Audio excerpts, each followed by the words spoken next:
ang puso mo'y di nanakabag. Pag pumanaw ang buhay mo, may isang pipit na iyak. Malungkot na inihayag ng kanyang apo na si Janine Gutierrez ngayong araw April 12, 2025, na ikinalungkot ng showbiz industry at mga tagahanga nito. Ang pagpanaw ng veteranong mang-aawit at aktres na si Maria del Pilar Corrales Garrido o mas kilalang si Pilita Corrales sa edad na 85 years old. Siya ay kilalang-kilala bilang isang mang-aawit ng mga musikang Bisaya at sa kanyang taos-pusong pag-awit ng mga kantang tulad ng Usahay at Matod Nila, Kapantay ay Langit at madami pang iba.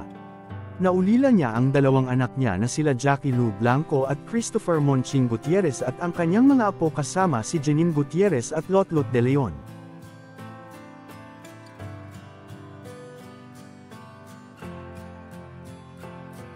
Si Pilita Corrales ay sumikat noong dekada 1960 bilang isang mang-aawit at kalaunan ay pinalawak ang kanyang karera upang isama ang trabaho sa pelikula at telebisyon.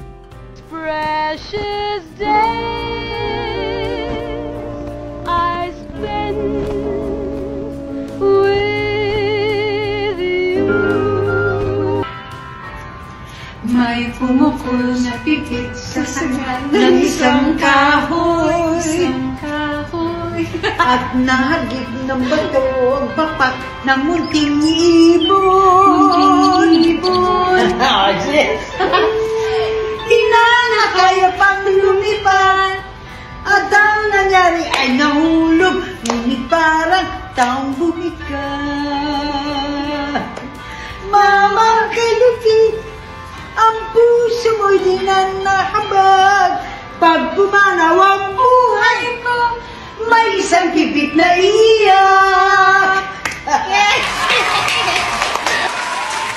Box office din ang naging tiyan ni Pilita. Revelation! Ang daming revelation At lumabas Ramon Christopher.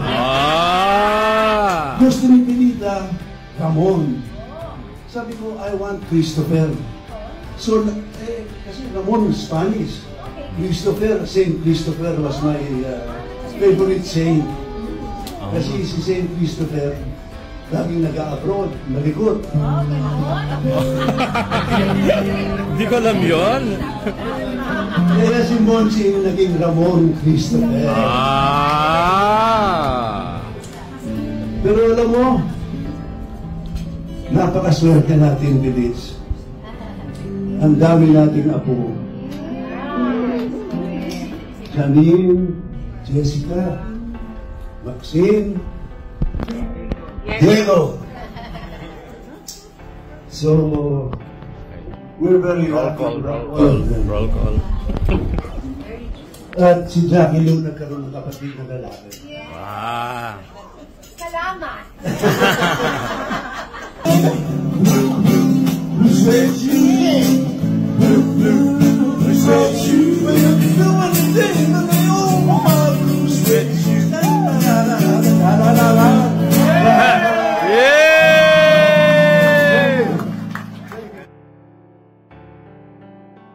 Taos-pusong pakikiramay sa lahat ng naulila at maraming salamat sa magagandang awiting at alaala na iniwan mo sa sambayanang Pilipino. You are always loved and never forgotten. May your soul rest in peace.